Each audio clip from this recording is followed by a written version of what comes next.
Le télétravail s'est généralisé avec le confinement. Cela signifie plus de sédentarité pour beaucoup et donc des risques pour la santé. Le problème n'est pas nouveau et un ingénieur de la région a déjà sa solution, le pédalier de bureau. L'idée, c'est de faire du sport en travaillant. Christine Launay et Salomé Dionisi nous expliquent tout. Faire de l'exercice tout en étant assis. Comme beaucoup d'entre nous, cet ingénieur concept est une victime de la sédentarité. Il a eu l'idée de ce repose-pied actif avec lequel il lui arrive de réaliser près de 10 km par jour.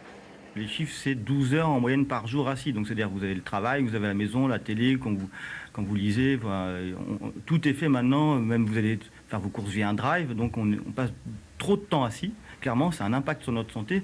Ça s'appelle la sédentarité, mais bon, les gens ne sont pas forcément conscients de ça. Et l'idée, c'était de trouver une solution qui permette de pouvoir anticiper les problèmes de demain en les faisant bouger. Naturellement, on travaille. Dans la start-up d'à côté, Adeline a testé le pédalier connecté durant le confinement, avant que Vincent ne lui reprenne. Grande frustration. Oui, on s'habitue très vite, on pédale sans s'en rendre compte, et on se rend compte surtout quand on pédale pas.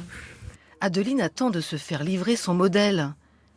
Particuliers, entreprises, kinésithérapeutes, ils sont déjà des centaines à l'avoir préacheté. Les premiers exemplaires seront fabriqués à l'automne dans la région. Tous les prestataires, en 30 minutes, on est chez eux. Donc il y a un vrai suivi. C'est une histoire d'hommes, en plus on se connaît, enfin, on est du même territoire, donc il y a les mêmes implications sociales. Donc il n'y a pas d'intérêt aujourd'hui d'aller faire fabriquer en Chine. L'entreprise Eveya recrute 7 salariés pour développer les ventes de ce nouvel objet connecté de lutte contre le confinement musculaire. Une sédentarité devenue le 4e facteur de risque de mortalité dans le monde, selon l'OMS.